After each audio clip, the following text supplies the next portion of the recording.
Hi YouTube, and this is JTrain997, and I'm back this time with my review of the DC Universe Classics Club Infinite Earth figure, Mirror Master. Now, from the time the DC Universe line started, there were two figures I wanted them to make. Jonah Hex and this guy. Mirror Master is my personal favorite of the Flash's rogues, and probably one of my more favorite villains in all of the DC Universe. Absolutely love this guy. I can already tell you in the packaging, I love the way they've designed this figures, because this figure, when I saw him at Comic-Con, it looked like they had taken one of the panels off his gun, and I'm like, ah man, it's not going to be accurate. They're going to give that up for them to fit in his holsters.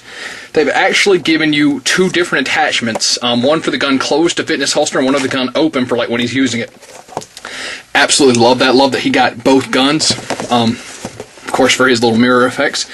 On the back here, we won't read the actual read-up, but I love the fact they specify that it is the second Mirror Master. The first one being Sam Scudder. This one's Evan McCullough. He actually started with in an Animal Man comic, I think. Yeah, he was started in Animal Man before he got to the Flash, and of course Jeff Johns made him super popular along with the rest of the rogues. But always loved this guy. Looks like a great looking figure. That being said, let's open him up. And here we have Mirror Master out of the packaging. I've got to say, I'm really impressed with the way they've done this guy.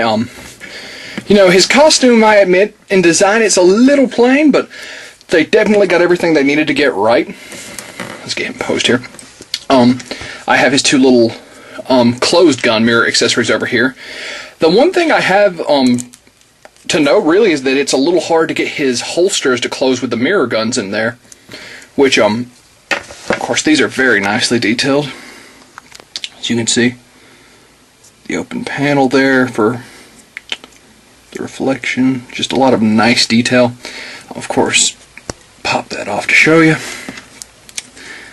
Take this, place it in like so, and closed mirror gun, which both guns are exactly the same. The holsters do pop off, just like that, and you obviously pop it up. Much like Captain Cold's holster, it just doesn't seem like the flap wants to close. It's not open at the bottom, so it's a little bit hard to get the gun to fit down in there. And yeah, never mind, I got it closed and in there. I'll pop it back on his side here. So yeah, never mind, functioning holster, you just gotta fight with it a little bit. I'm also, once again, just loving the way they've done this guy's outfit. He's got a great face sculpt, kind of a cocky little grin going on. He's of course got his scarf or whatever that thing is. Rest of his outfit's very nice. Zooming back out here. Now, as far as his articulation, he does have the standard for the DC Universe Classics line. Left and right at the head, as well as up and down. A little bit, you gotta wash it in some places. It doesn't want to go down because of the scarf. Arms are on a ball joint. Do a full 360. Spin at the bicep. Single joint at the elbow. Spins at the wrist. The waist joint is a little bit hindered by his belt, but he can still do left and right. And a very nice crunch. Legs, of course, forward, back. If you go out too far, you're going to pop the holsters off. Spin at the quadricep, single joint at the knee, and have an ankle joint. So, some really nice articulation on, well, I mean, that's the basic for the DC Universe Classics. They do get a little more in-depth, but, you know, you're pretty much always guaranteed that amount.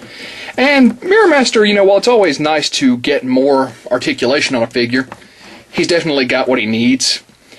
And that's really what I hope this club keeps doing, is because it seems like with the first initial wave, they're like, yeah, we're gonna finish off some of the teams we did, the few missing Metal Men, we're gonna expand upon the Flash's rogues, Batman's villains. I like how they're kind of doing a little bit of everything. So it'd be great if we could get like one rogue a year at the very least. Maybe Heat Wave next year, the Top, Weather Wizard. Figures that honestly aren't that hard to make. Things that would just be minor paint tweaks, things like that. This guy is basically just resculpted head and scarf, holsters and guns, and the rest of it's, well, I don't think they reused this, but the majority of it is a reused body. I think I paid, because I tried to buy into the club and I kept having issues and it kicked me out once, I don't know why. Had plenty of room on my credit card but couldn't sign in. Honestly, kind of glad I didn't, seeing some of the choices they got. But I had to have this guy. Speaking of which, he's only ever had one figure. Well, I take it back, he had a Justice League Unlimited, but one full-scale figure. This was a DC Direct line. this was an okay figure at the time. I was just happy they got a Mirror Master. He only had the one gun. He had two sculpted into his holsters, which were non-functioning. The color always seemed really off to me. This guy's still fairly cheap online. You can get him for like 10, 20 bucks. This Mirror Master, however, if you aren't subbed to the club, you've got to pay about, I think I paid 30 shipped. That's usually what it runs, maybe a little more, maybe if you get them in an auction, a little bit less.